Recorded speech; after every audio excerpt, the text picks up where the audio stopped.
Yay. All right. Hello, everybody. I'm Renee with Red Orchid Travel and Red Orchid Women's Travel Tours. Thanks for coming tonight. We're talking about National Geographic Journey with our Red Orchid Travel Tours, March 23rd to 31st, 9 days. It's actually 9 days, 8 nights. And we have a maximum of 12 women. It's just because we need to be comfortable with our private guide and our private driver. The vehicle that we have limits the amount of people we can have. And that's the only reason really why we're a lower number. Plus, it always makes it more Hi. intimate. We're So, showered and everything. oh, I think I'm Well, going I to have have to go to to the ask you to bank and put your then I have a microphone. firm meeting. Oh, Oop. Ladies, can I get you to turn your mics? Oh, I'll do it right now. I'm going to mute you. Sorry. All right. Where were we? Okay, so here we go. I'm going to turn my video off so that you can just get this, take it all in. It's beautiful. Like I said, when I was going over these pictures with my daughter tonight, it was just like, ooh, remember that, remember that.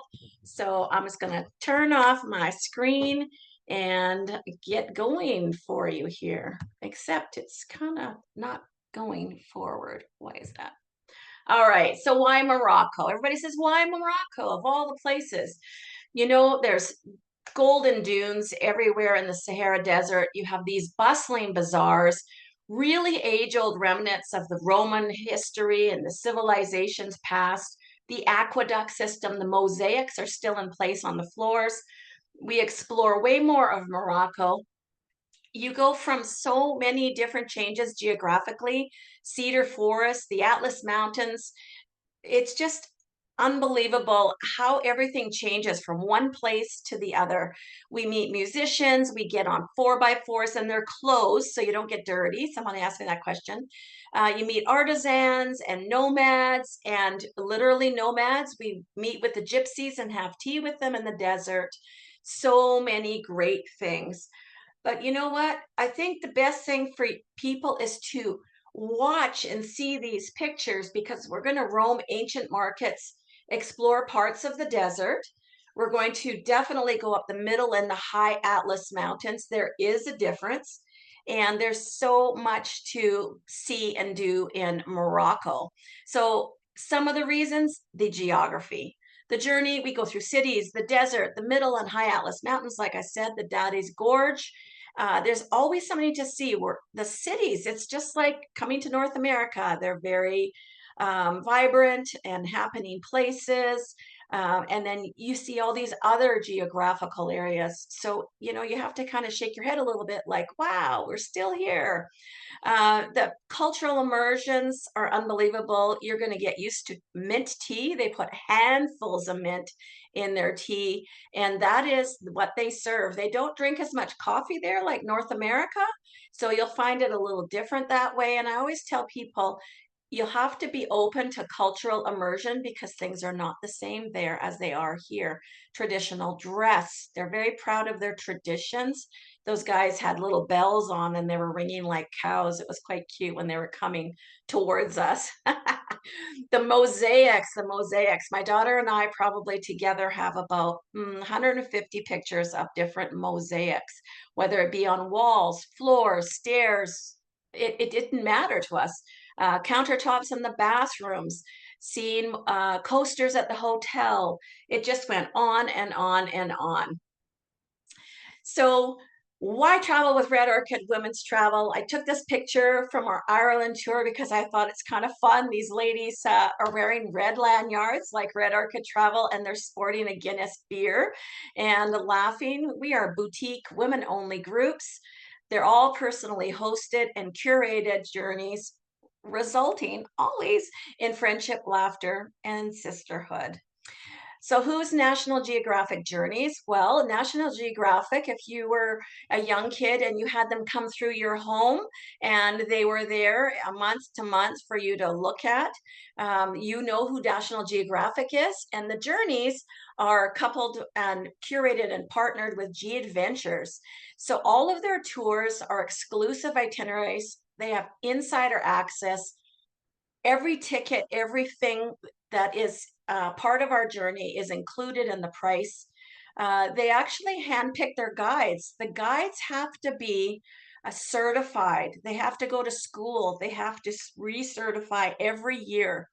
They have so much to know. It's amazing. And all of the stays are upgraded. So all the hotels are upgraded. And everything that you do is meaningful. It gets you into the people, into the spaces, and there's so many memories that are the result of them. So G Adventures is all Canadians, founded by Bruce Poon Tip in 1990. He decided with a backpack and $7 left in his bank account that he really wanted to refocus land tours instead of 40, 50, 60 people on a bus to make them small groups and authentic connections. It's what we gravitate to as well with Red Orchid Travel Tours. Because we feel like it's way more intimate. We leave a different footprint where we travel, and you can change the world by traveling. They also leave the money where it's supposed to be in the destination for the people involved in the tour. They look after them very, very well. And they also have Planetera, which is their foundation that they fundraise for that supports many, many local things in every destination where they travel. The lady on the upper left was very special. We gave her a big hug, and we saw those pillows and grabbed them and took a picture. But she was one of the women's initiatives that we visited and had lunch where she lived.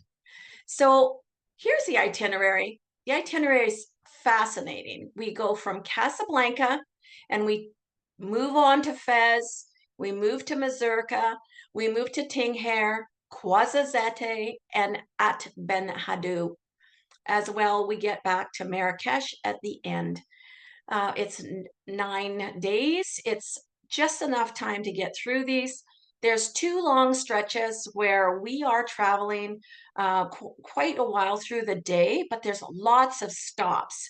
So you're always stretching. You're always stopping for a washroom break. You stop for hot lunch. Everything is well timed. You don't feel exhausted. Everybody laughs. There's Wi-Fi always with us, and so much to see. But first, we start with flights and the logistics of a trip. So anybody leaving from Toronto, I flew from Toronto to Casablanca, and then I got a trip back from Marrakech, but it stopped in Casablanca anyway. So all of my clients I've sent since, because they followed me on social media and wanted to go as well, I sent them a round trip from Toronto to Casablanca and return same place. So Marrakech, the hotel where we stay at the end, just happens to have the train station next door. So I've put all my clients on the train back to Casablanca for the flights. The flights are a little less that way. It's not such a big investment. But for this trip, I flew Royal Air Morocco. I bought my tickets, and my Air Canada captain cousin said to me, "You can't fly that unless I vet it first." And I said, "I have never flown with them." And he said, "Just a minute, I'm going to find out if they're safe." So he came back and he says, "Oh, they got great last 5 years. Oh, yeah, really good service. You can go on them." And I said, "Little too late. I bought my tickets already." So right away, what do you see here? You get on the plane and you start seeing everything coming at you culturally. You start to see the language people are speaking on the plane in their mother tongues. And then you're looking at the map, and it doesn't feel that long of a flight. Actually, it was easier to fly to Morocco for me than it was to fly to Barcelona.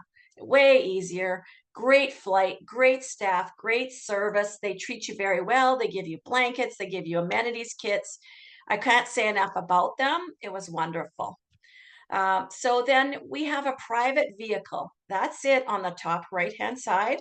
It's a Mercedes van, very comfortable leather seats. That's my daughter sitting there. She okayed the picture. They got trays that come down if you want to put anything on them.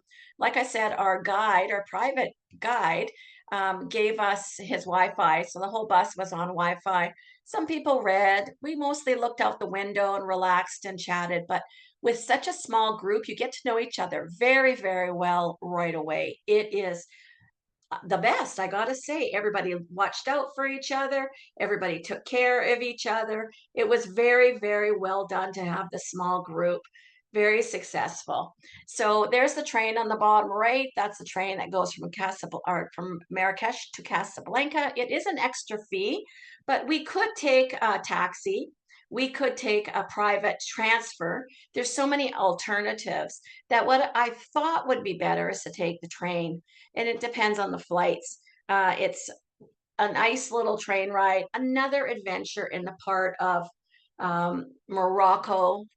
So it'll be just a majority rules kind of situation. That's my recommendation, though. All right, so what's the activity level? The service level is upgraded because you're on a National Geographic's journey. The accommodations were fantastic. We stayed in riads. We stayed in so many little unique boutique places. They were so different. In the Sahara, it was really dark in our room, but then you got to remember how hot it gets there. But it was sweet and quaint and lovely. All of our places in the cities, we stayed at the Berber Palace. Just fantastic places. I never once felt unsafe in Morocco. I felt very well protected. People were generous and kind and very caring. So all of our meals that are on the itinerary are included, and all of the activities. So they give it a physical grading of 2, a light, but I wanted to put this picture in here. So when we're at one of the stops, this is where you'll be walking. You might not walk on the cobblestone, you might walk on the pebbles, but you see the broken, uneven concrete. So that's why they have to give it that. They say there's light walking and hiking. I will say that the hiking I thought I would do would be to be in Roman ruins, and it wasn't a hike. We did a slow little walk up some trails, and it really wasn't long. It was a stop and go. The walking, though, you are on your feet walking through the Medinas. I didn't find it tiring. Nobody found it tiring. They're very careful to make sure everybody's okay. There will be a few stairs. And like I said, everybody looks out for each other. So it wasn't anything too challenging, but only you know your mobility, and you need to have good mobility for this because you are walking and touring. Okay, so everything that's included, all the transportation. Now, keep in mind that map I showed you, we are going all around the country.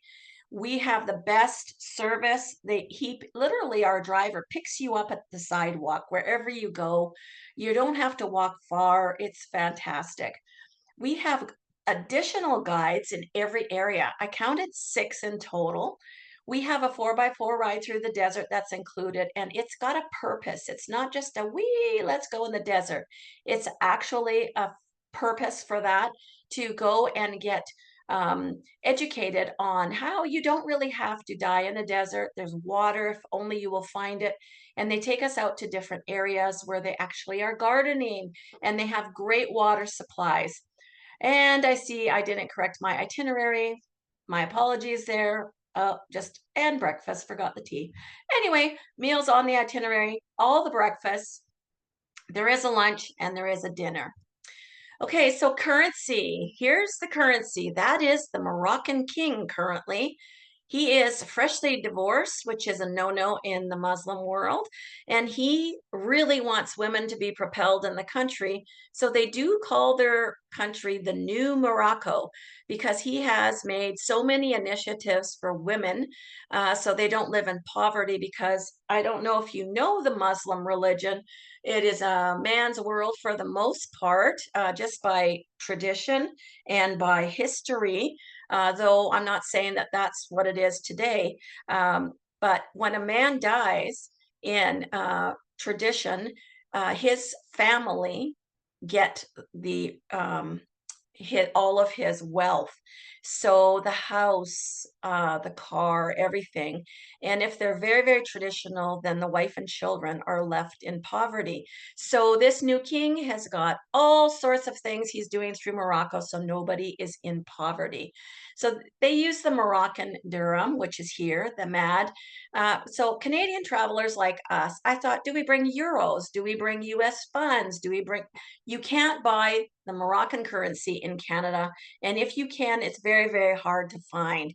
So I always suggest to get it when we land. Our guide took us to a bank that he trusted, brought us inside, made sure we were safe, and we got some cash out of the Interact machine or the machine. Well, okay, sorry. And for the most part, US dollars are widely accepted. The only thing with that is they have to be newer bills because the Moroccan banks don't take the older bills. So if you have a whole bunch of US money stored at home, probably you need to take a look at it because they need to be the newer facing bills. Money goes a long, long way there, long way. So just be prepared. So the weather, kind of funny. I threw this picture in. This was our very last night, and you're going to notice that there's some sweaters and light jackets. And I giggle when I see this. And the reason why is because I never wore a jacket, not one day, except this day because it was raining. And I didn't want to bring an umbrella. A lady had a little rain poncho she bought at the dollar store. We weren't cold. We were just getting wet because we were walking around. This was a dinner. It just is a pop-up dinner at night in Marrakech, and it just protected us from the elements. But realistically, it is nice weather at that time of year. You're going to want to bring things like linens, linen pants, longer dresses and skirts. And I will show you why in a minute because I wore a dress that was linen and I felt like it wasn't long enough just for my comfort because we just happened to be going through the Atlas Mountains. The Atlas Mountains had a little remnant of snow, so it was chilly and colder up there than normal. So some people put on a sweater, but me, I didn't use a sweater still. So layers, comfortable walking shoes for sure. This is not the time to bring high heels. This is not the time to wear flip-flops. This is good walking shoes. Save the flip-flops for the hotel if you need to. Always bring a scarf, pashmina. I brought a nice scarf, and that's what I used in the desert. It's really nice to have a scarf when it's hot, protects your head. And we got used to doing that when we were in the Sahara Desert. Obviously, you're going to be smart. Your sunglasses, your sunscreen, refillable water bottle is a must. So those are things, I hope that you don't mind me sharing that about the weather. So this is where it all begins. We have our private transfer greeting, and there's our guide, a young, cute guy. My daughter thought he was very nice. He didn't speak English very well, but this is one of the initiatives with G Adventures. They teach people how to be drivers in many, many cities so that they can come along and be employed by them. And then they look after you. So every single person on our trip had private transfers waiting for them at the airport, and that's included in our price. So it's welcome to Morocco. This is the coffee that I was telling you about. Many people don't drink coffee there. It's more of a demi-tasse. They have French influence all through Morocco, so it's very French there. And this is the style. It is true European for coffee. You're not going to get the great big mugs of coffee. So I didn't drink that much coffee when I was there. I got used to having just a little bit. So days 1 and 2, we arrived on what was called day 1, and we were in Casablanca. What I did was we didn't meet our guide until 6 p.m. So we had the whole day. We arrived at 10:30 in the morning. So I organized a private tour, a 4-hour tour for my daughter and I, separate from our actual National Geographic journey. So A, we could stay awake because we were on a red-eye flight, and B, the next day we leave Casablanca, so there's not a lot of time there. So you can fly in the day of the tour. It is still kind of winter, or you can fly in the day before and have a little more time to look around. They host the largest mosque in the world. That is their claim to fame. They actually have an old Medina there, an old city with old craftsman type things, lots of metals. It was not Ramadan yet when we were there, but it did start a couple days later, which was fine. But for our tour here, there will there is no Ramadan. It's over on the 19th. So do what you want to do. That's our hotel on the far right. You see what I mean? It's a very modern and clean hotel. And the breakfast and the lobby, it was great. Everybody had no problems with Wi-Fi anywhere we were. But there we are. Nice introduction. Mosaics already start, and the traditional dress, like I said. So the next day, you get up, you get your breakfast going. Dinner was not included on the first night. Everybody did whatever they wanted, and some had been there already, and some had eaten early and just wanted a good sleep. We just went to the rooftop of our hotel and had dinner, and it was lovely. I've taken a ton of videos from this trip. So the next day, we hopped in our private tour bus and we stopped first at the Meknes city. The Meknes city is unbelievable. The Bob Mansour um, old landmark is there, and it's actually a gate to the city. They have like a castle around the top right there. We entered into that doorway, and then boom, it's huge. So they protect their wall. The walls are protecting the city. We went through there, and the feast for our eyes was something else. So the Meknes, we went through the imperial city of the Meknes. It's very, I guess, rarely visited with tours. And so our tour took this in, and I'm so glad we did. Most tours do not stop here. So it was a real treat. I got to say, that ornamental gate to the city, when we wandered around a little bustling souk, and a vast array of things were for sale there, especially spices. Spices were a big deal, and handcrafts and metal objects. We saw the curling knives that men carry. And I don't know if anybody brought one home. I thought that was kind of interesting. There's a National Museum of Music there, and we saw a little mosque. So it was, I didn't want to leave. On the top left, those columns, that's actually a riad. And a riad, this used to be a home for women, and the women lived here. And this is where they would go down in a protected area, and they would sit in the gardens. And there's fountains there. And when you have a running fountain, it means you have some money, because most of the time, a lot of fountains don't run unless it's a special occasion, because they get charged for the use of their water. Next stop, Volubilis, and we had a great guide. Man, did he know his history. Check out the grounds here. These are the Roman ruins, fantastic history tour, aqueducts behind my daughter's head. Look at the mosaics from buildings on the floors, and I couldn't get enough of this place.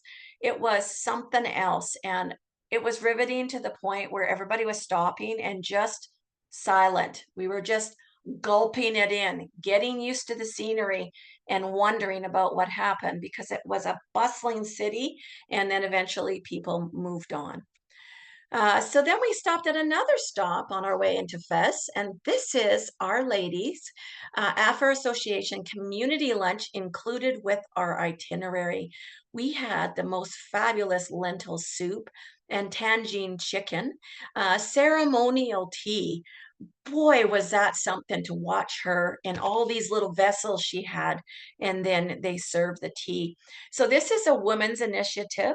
It's a massive, big house per se, and this helps women in all situations.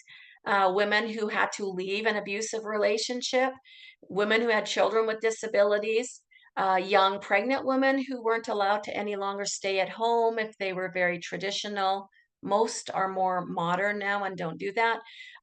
But anything you can imagine, there's no resources for them. So they live here in this house. It's like a woman's house, and they come and go.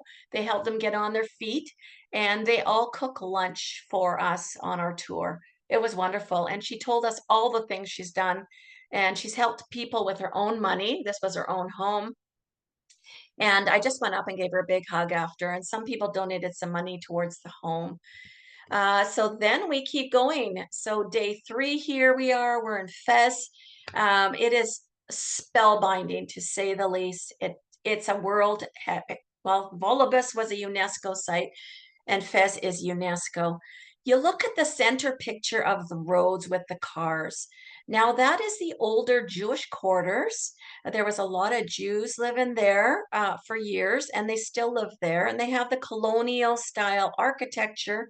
And our guide was fantastic. Our guide walked us through this area rather than parking in getting right into the Medina. We got so much extra. He was fascinating. And the best part was they believe in the local guides doing the touring.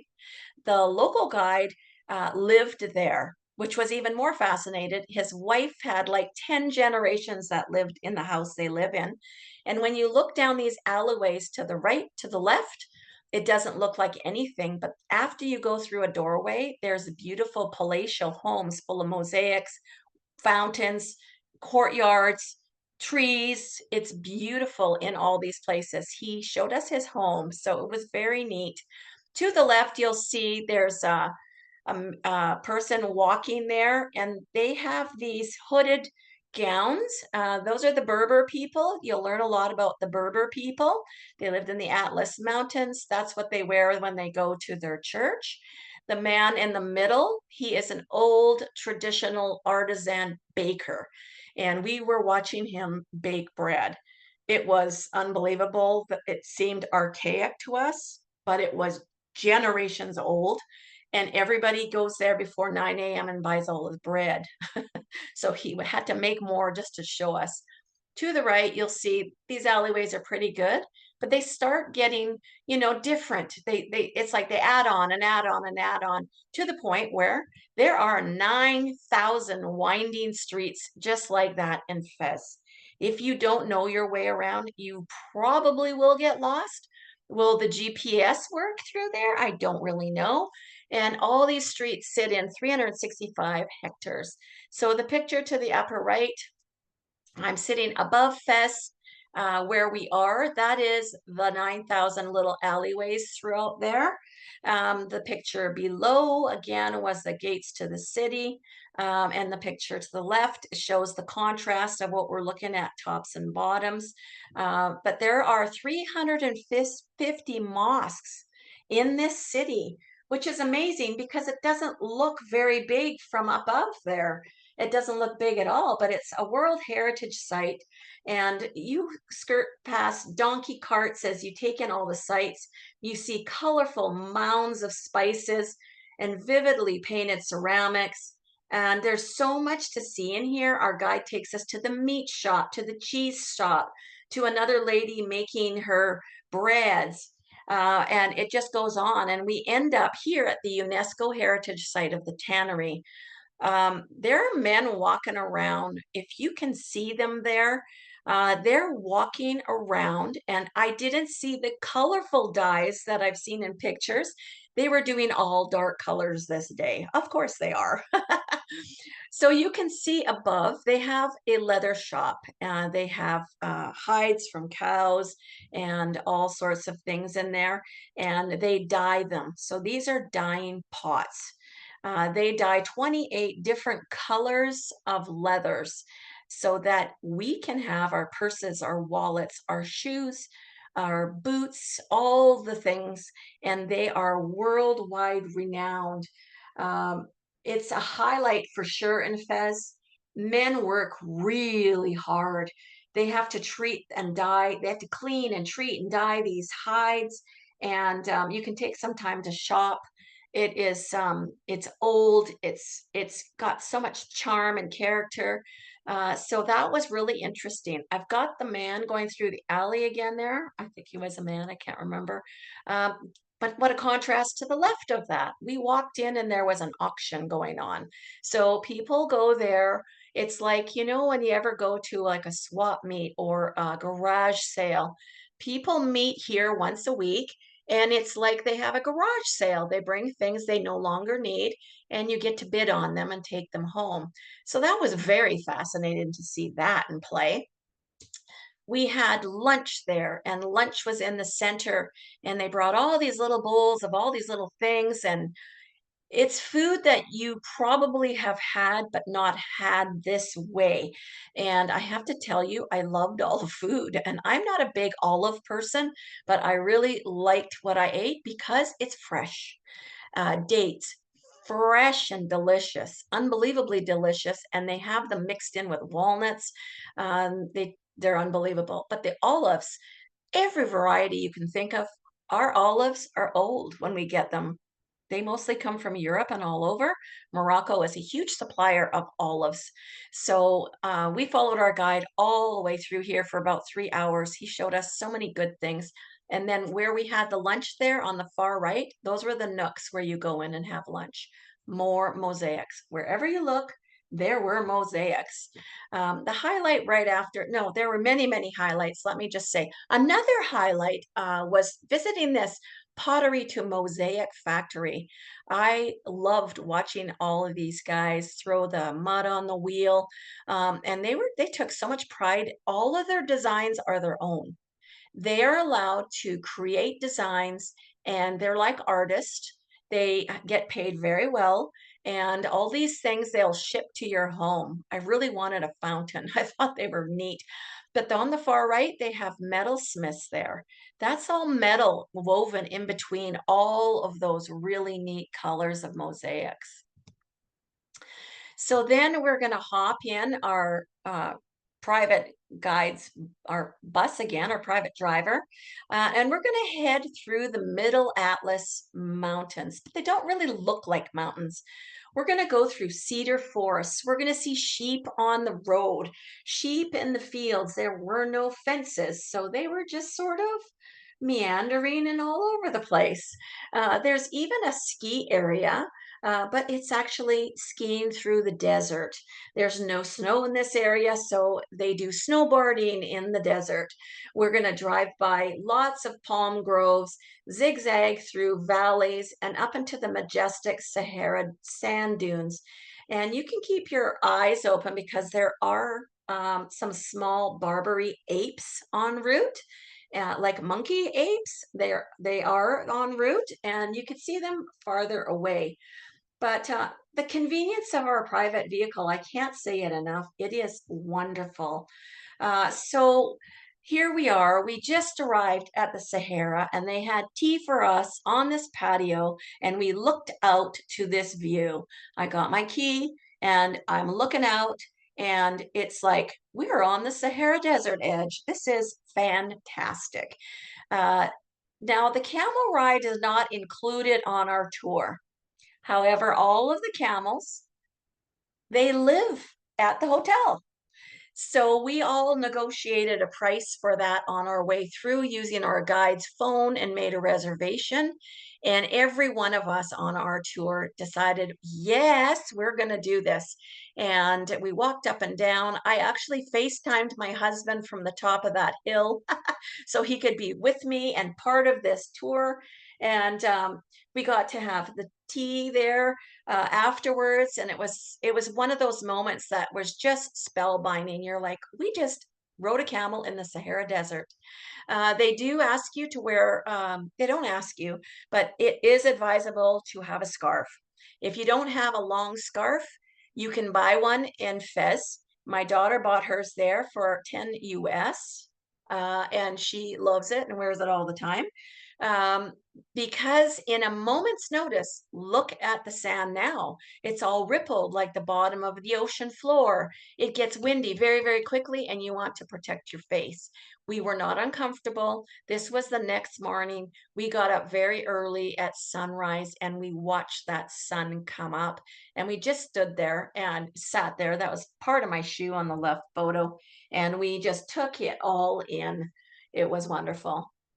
So another experience, like I said, it's such a foodie experience everywhere you go. All the olives, when you go into the old Medinas, the old shopping areas, they let you try all the olives. And there's like 25 varieties at least. And you can say, can I try that one and that one and that one? That is their take on a Moroccan pizza on the left, and it's stuffed with chicken.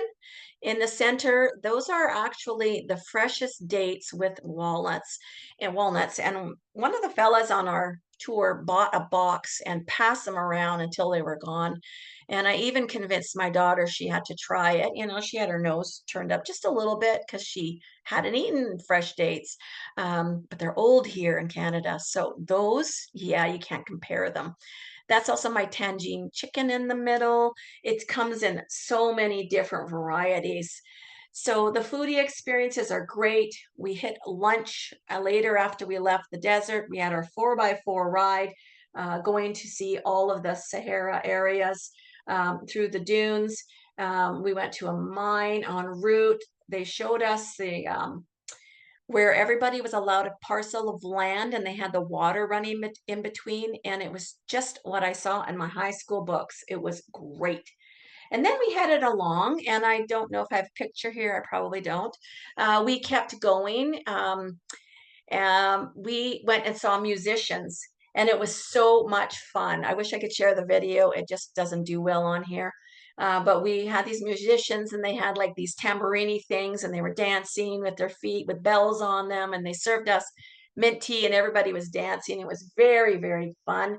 Then we also stopped at the border, and we met a bunch of literal gypsies and the Bedouins, and we were invited to take tea with them in their tent. And one of the ladies that offered us tea and little sugar cookies she made, her little boy came and he joined us. It was very sweet. And they can no longer cross the border back and forth. So some of their family are on one side of the border, it's guarded by satellite, some are on the other.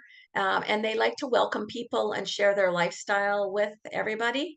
And that was, I gotta say, another highlight for both my daughter and myself.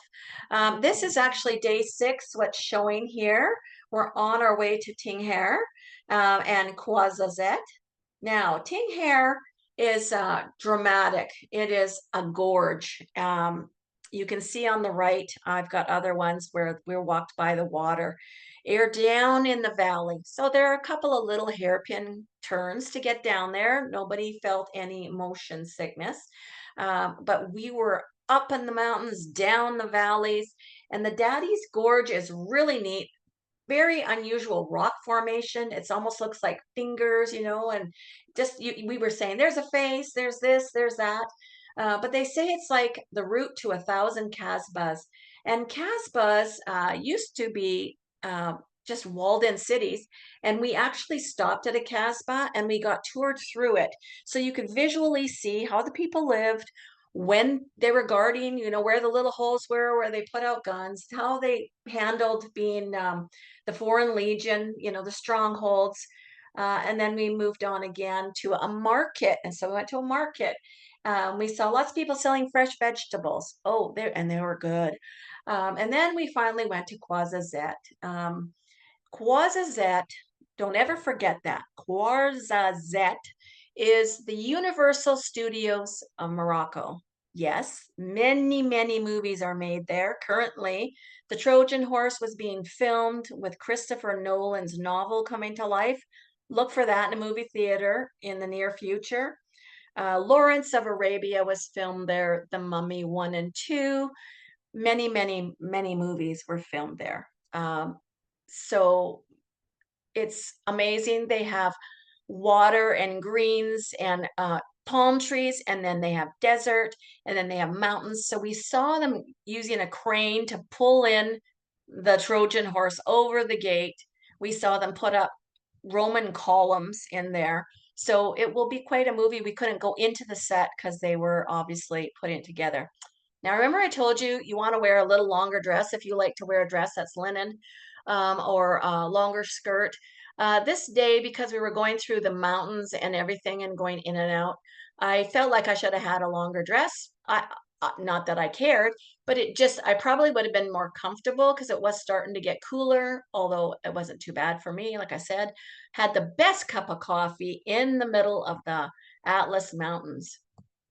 So these are just a few other things that we did.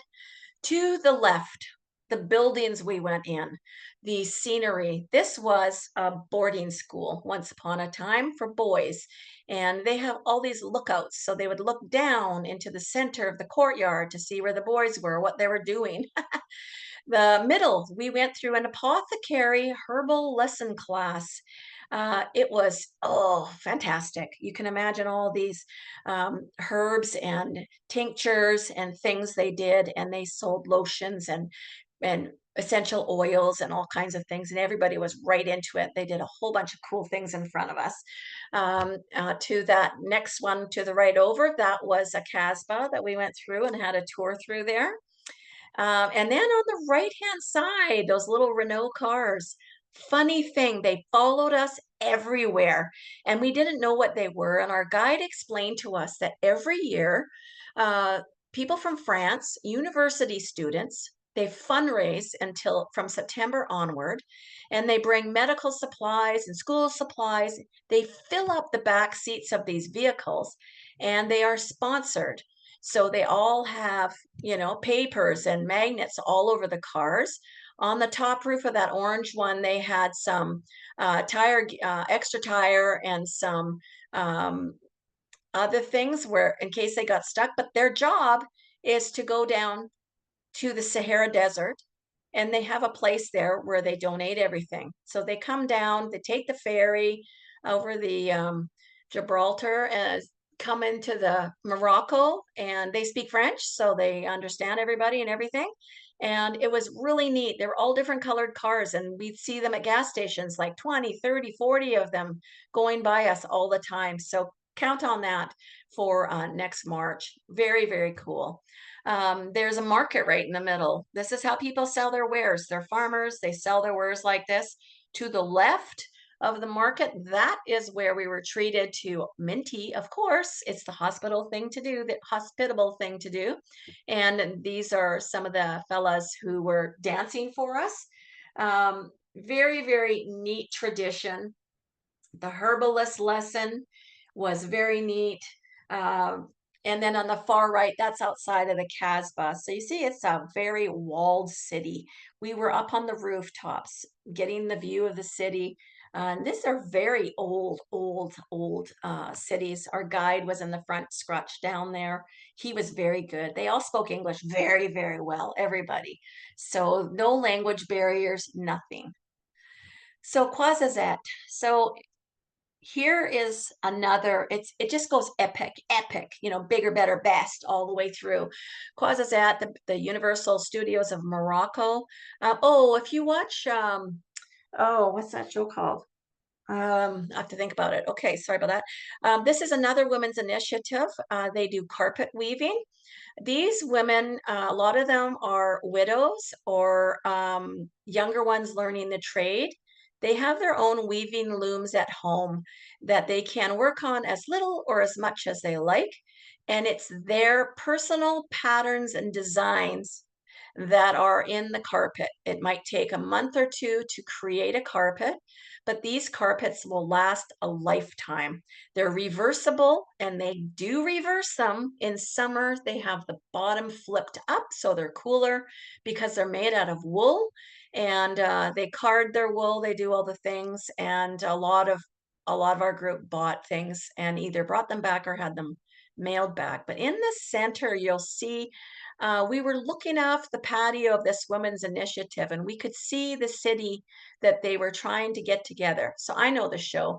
If anybody watches Netflix, Outer Banks, this is the final area where JJ was running around and everybody to get that thing on the very top up there.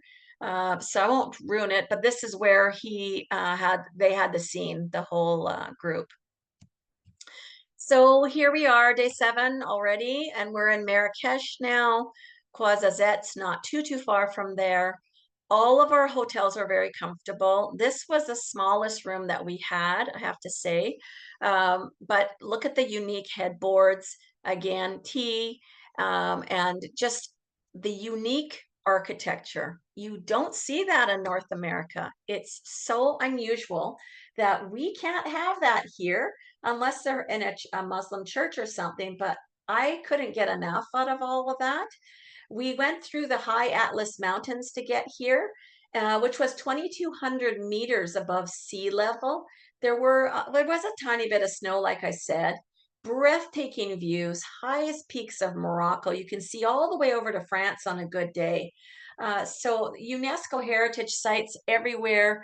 That Casbah, the that we went through as well. And then, of course, we're in the foothills later of the high Atlas Mountains, going through cities, and it's all just such a contrast of everything.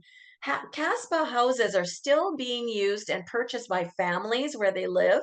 And when we were staying in Ben Hadou, we stayed in a Casbah, and you looked at it, and it looked like a little rancher house with a set of stairs going up. When you went through, it was this massive courtyard with a swimming pool, and it had a restaurant, and it was unbelievable. We were staying there, and everybody couldn't get over. It had a rooftop. We could go up to the rooftop and see the whole city. So all of these really old traditional places don't get knocked down. They last forever, and people still live there. Many, many movies. Okay, so Gladiator was filmed there, Babel, The Game of Thrones, lots in the series of The Game of Thrones. So here we are, Marrakech. We stay at a really great place. We stayed at the Berber Palace earlier. Here we stay at the Grand Plaza, Marrakech. There's a massive swimming pool, and all of the rooms have balconies and face the swimming pool. In fact, breakfast was all around the swimming pool the next morning. Plus, in this whole room, you get crepes in a crepe station, you get an omelet station, you get these freshest croissants and all the food you can imagine. So you bring Ziploc bags so that you're sure that you take some in case you want a snack. And a lot of us were happy that we did, just because, if you just want to nibble, you have it. In Marrakesh, we went that evening. You saw us in the beginning with jackets. It was raining. We did go. Normally, you don't get to do that, but we asked our guide if he could take us on a night tour. Our driver was willing, our guide was willing, and we ended up for dinner there. And the next day, we went there again, and all of those pop up restaurants were gone. And we went through the Medina and shopped and all the things. And he stopped at this little place, and it was Riyadh. You walk in, it's very unassuming, and there's this whole courtyard of mosaics and fountains. And we went upstairs and had our cooking class. We actually had to wear the little paper hats and the gloves, and the guide taught us how to make tangine chicken. You can get tangine in anything, beef, vegetarian, chicken, all the rest, but it is their favorite food there, and it's usually used for special occasions only. So we went to this historic Riyadh, and we had a Moroccan chef who cooked all our food after. And he rolled semolina, and he measured out the spices, or he taught us how to measure the spices. And then we got to enjoy our creation at lunch. And we immersed ourselves there in the main city square where there was lots of storytellers, the beautiful Majorelle Gardens. Then we went to the city and the souks, to the modern city, and we were able to see the spices and all the olives and all the things, and the famous Moroccan lanterns that go on when it starts to get dim at night. Now, because it was Ramadan when we were there, they record their prayers in all the towers. The towers are everywhere, and it gives you a little, pause, because it's very peaceful, and you hear them. So that is the one right by the old city. You can see maybe on the bottom right there, there's a little entrance to get in. So you have the nice foodie experience there. And then we get some free time later in the day when we stay overnight. Now, this is something that I did. My daughter and I wanted to go to the spa. And she said, "Can I get a facial? I never get a facial." And I said, "It's your money, baby, ha ha." But it wasn't expensive. And so she said, "Can you make me the appointment?" Made her the appointment. And my friend told me I was not to come home unless I experienced a hammam, a Moroccan original hammam. If you don't know what that is, you should Google it. In the days of old, like Cleopatra and all of that, they would have a hammam bath. And what that is they would have a maid or a servant who would wash their bodies. So it wasn't quite what I expected. They give you, you're pretty much buff in a house coat. They give you a little paper underwear and you sit in a steam bath for a while, I guess, to open up your pores. And then you lay on this quartz counter thing and they scrub your skin so that all your dead skin cells shred off literally. It was quite the experience. And then they wash your hair. And I had an older woman that's her smile made me melt and she put me completely at ease. Well, unbeknown to two other young ladies that were with us, they went and their mom and dad were going as well, and they were in their 30s. But the mom and dad went as well. And I said, you might not like to go in with the girls. And so we got a good chuckle later about how they literally closed his eyes the whole time. But you come out of there and your skin feels silky smooth, literally. This is the Riad here, where we went up and did um, our cooking class on the top deck. And there's the fountain below. You can sit around. It's like a hotel in there, and you just hang out in there. You can go on Wi-Fi and do all the things. Very, very cool. So we have a few spots remaining. The land tour pricing is 21.99 Canadian. It is really inexpensive to go to Morocco. You couldn't go somewhere else for that on an enhanced, upgraded tour with National Geographic Journeys. Deposit is 350. It is non-refundable. Saying that, it is a lifetime deposit. If you ever want to go on any other kind of tour that G Adventures does with the Jane Goodall series or the G Lux or the National Geographic Journeys, you can use it on anything. So final payment is January 22nd, 2026. Now that doesn't cover your international flight. Mine was about $1,200, I would say. But then don't forget I had a connection. So if you can get it round trip Morocco, it's going to be a little less, depending on the time of year when you buy it. And it doesn't include the transfer at the end. They recommend that you bring money for all the meals that are not included. And the reason why they're not included is mostly because we're en route. They take us to great places, great food all of the time. The average meal I found, it's all hot, big meals. I wasn't overly filled either. They were perfect. They weren't too carby. It wasn't anything like that. They averaged about $10 US, especially at dinner. My daughter thought she'd like a glass of wine one night. She looks young, but she's 26, so I will put that little caveat in there. She thought she'd like a glass of wine, and no, lo and behold, to her, she had ordered a whole bottle. So the whole table benefited. She got to share the bottle with everybody. So it was like $5. It was ridiculous. So anyway, everything's good prices. So what I would say, they do offer or they do recommend a ballpark to bring money for meals. So tips to our driver and guide are not included. Those are optional, but I suggest that everybody tip well. They usually recommend about $7 a day. Also, they took a tip kitty. What that tip kitty was is everywhere we went, all those lunches, all those things, um, we tipped in advance. I think it was 40 US everybody put in. Maybe that was for my daughter and I can't remember. But it was optional.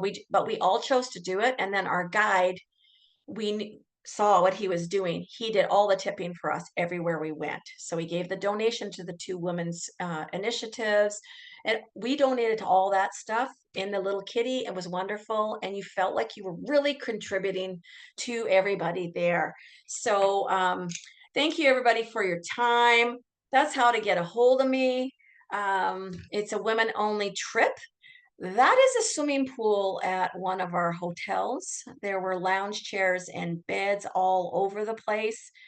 I'm telling you, the hotels were as varied as they come. When you stay in an original Riad, when you stay in a Casbah, when you're in a sand dune special hotel, and it's concrete, but it's because it's so hot. It was cool inside. I wondered how I'd sleep. Everything was very, very well done. So Thank you again. And I'm just going to open this up. If anybody would like to ask questions, I know there are some. I'm going to open this up to you. Not everybody is here tonight. They'll be coming later or watching the, I guess I should come back on. They'll be watching the recording. I had 34 ladies sign up for this. I don't have that many spots. So if you would like to ask a question, feel free to do so. Yes, Holly. What is the approximate price for the airfare if we're coming from Toronto? It's about $1,200 to $1,400. It just depends when you buy it and if they have a special. I bought mine Now, at the end of December to go at the end of February last year, and it was okay, 1,400, and can we 1,200. do the same thing as we did for Athens and that? Can we go if anyone wants to go a couple of days earlier or stay Yeah, a little later? Would anybody be absolutely. doing that? Well, like, would you be doing that with us? It would depend on what the majority wants to do, and the reason being is because Casablanca, as great as it is, there's not a lot to see there. Mm-hmm. So I would recommend if you want to go to the Blue City, you can come in. It's about a 2-hour train ride. Chef Shooten, that's worth going in the day before and going up to see.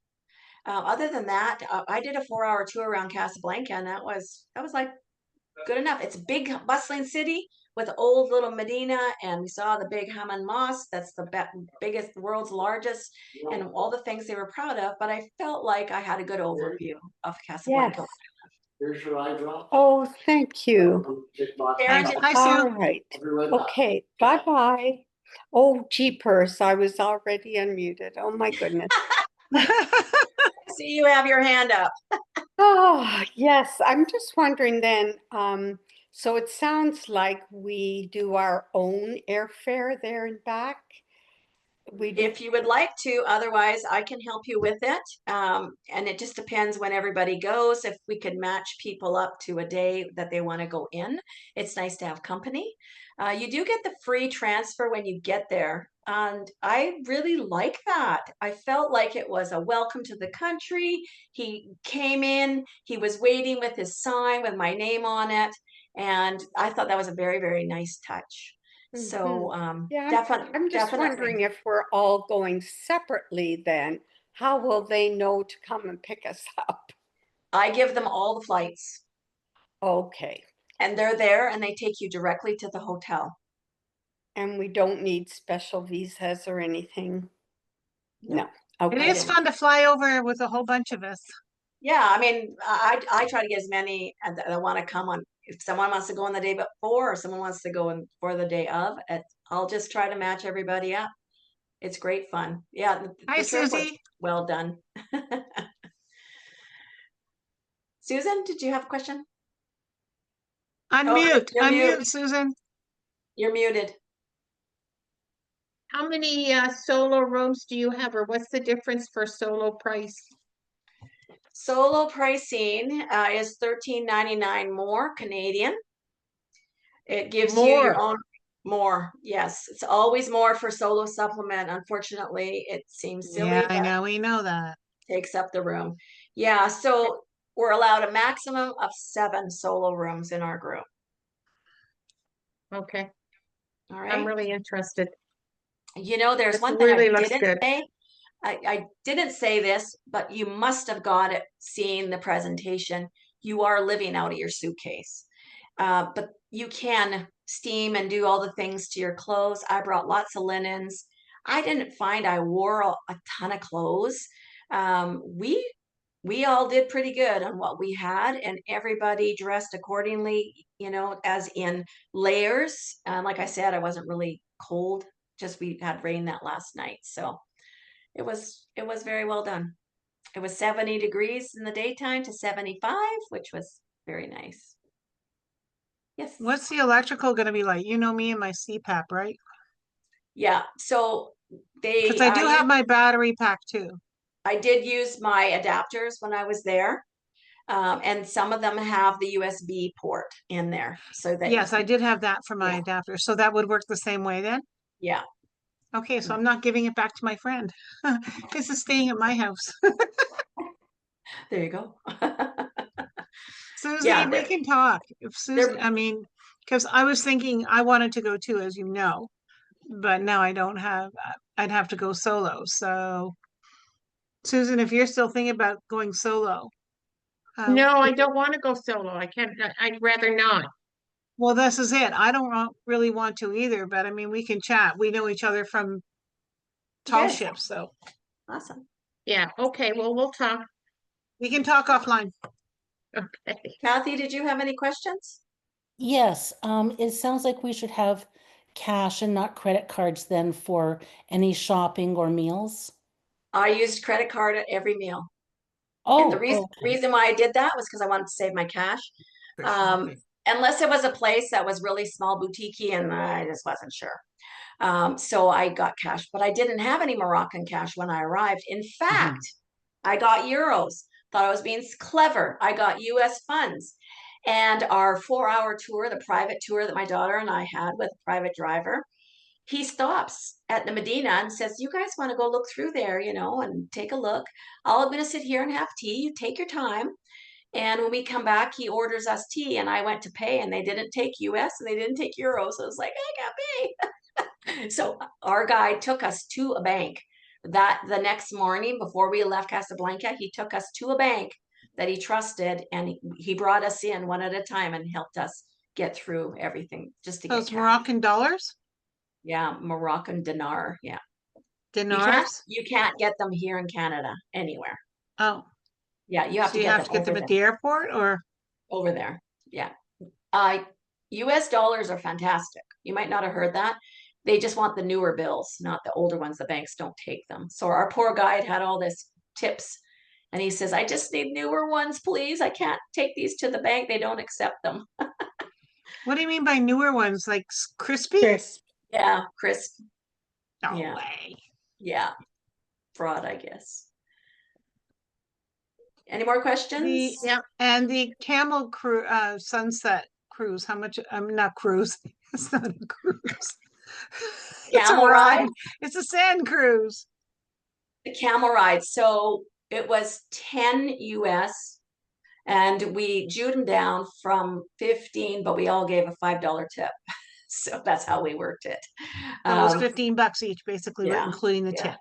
Yeah, it was well worth it. So, and they put the scarves on your head for you. They teach you how to do that. I don't know if you saw the videos of my daughter getting her Getting it scarf. wrapped. Yeah, yeah. And then she just goes whipping up, on the horse, or on the camel. She has no problem at all with it. But I'll tell you, one of our guys, he had no balance and he's like, whoa, and he almost flipped over the front, but he was just kind of like not sitting right. So they do have a real comfortable seat on them. They do get them down for you. And all you got to do is make sure that you go back a little bit when they're going down because they go down nose first. I loved it. I had my phone, you know how I have it tethered? It was around my neck. And I was up like this, taking videos and pictures, and I'd throw it down and grab the handle so that I was holding on. And there's my daughter. She's got it. She knows how to do it. Yeah. You ask her what her highlight is, it's going to be that. You ask me what my highlight is. My highlight, there's so many, but I loved Fez. Gotta say, I really liked Fez. It was very interesting to me. I'm a history and geography buff, so those are mine.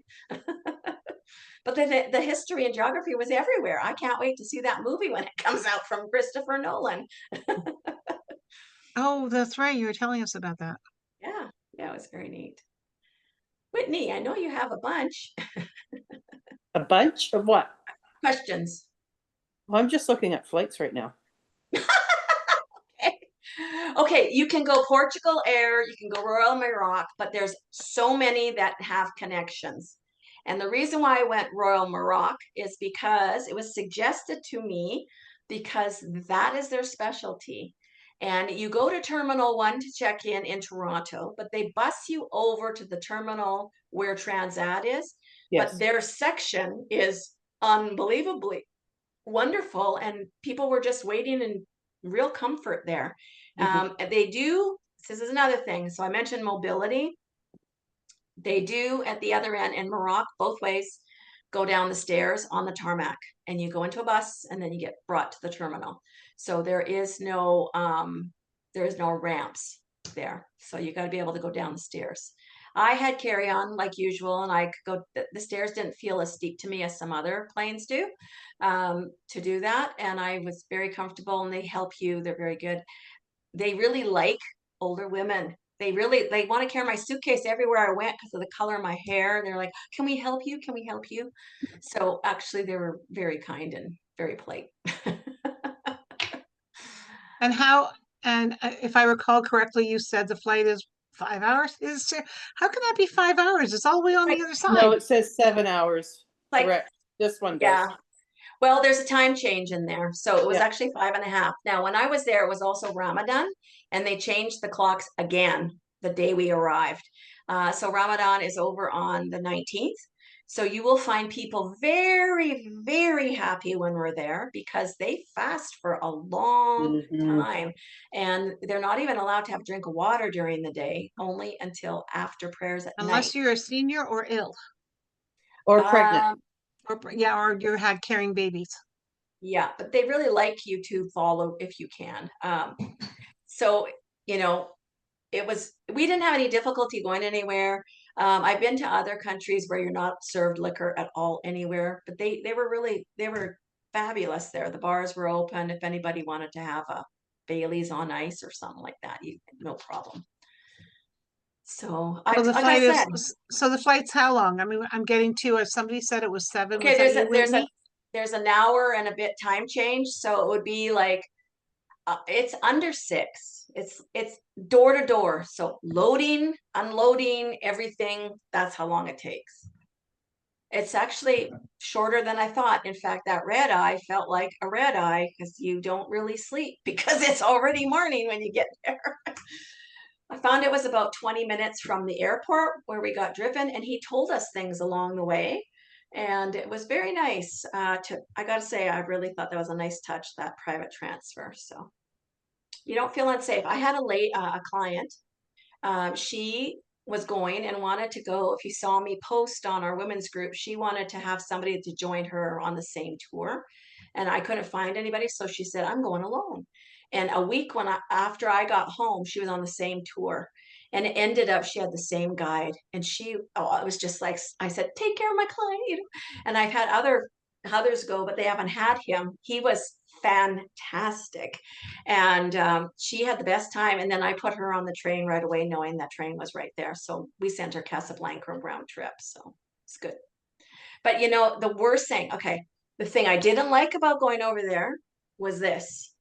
I wanted to buy a lot of stuff, and I only travel with a carry-on, so it was very limiting. So I did get magnets, but I wanted a carpet. It was $700 for this incredible hand-woven wool carpet. They will wrap it and mail it for that price to your door. And I regret not buying one because there was one in there I thought would be perfect somewhere. I'm not a carpet person like buying them, but I would have bought it. And there was a few other little things, but I thought they'd be broken. And my daughter and I bought paintings. That's what we got. And we bought them at the Casbah.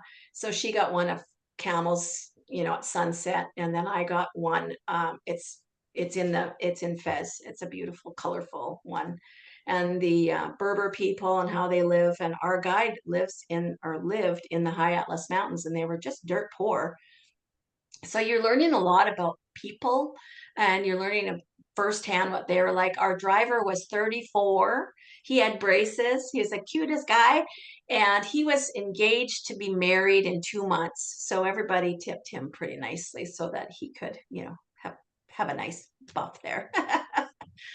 So very, very good driver. Don't forget, I mean, they have to be relicensed every year to be a guide with G Adventures, and even if they weren't with G Adventures, because they do the mountain tours, they do the sand dune tours, and we were in oases, and you hear about that, where you have all these trees and then there's the desert, and you're like, wow, it's because they've learned how to irrigate the water. The water is only 5 feet under the desert. So we were taken to all these cool places by 4x4 to see exactly where to find water. And you're so shell shocked when you see all this stuff growing there. And the oranges, oh, the oranges, you got to have lots of oranges when you're there. Nothing like them. And dates, but walnuts. Oh boy. Yeah, no, it's a spectacular trip because it's one of those that is so immersive that you come away and think, I learned more than I learned in high school here. Like I found out things I never would have thought I would have learned in my adult life. And for me, it was fun to watch my daughter because she'd never been over the pond that way.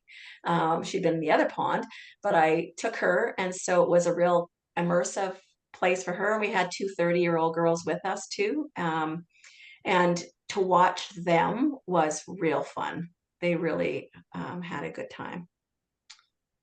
So, yeah. Any other questions? Was it tempting?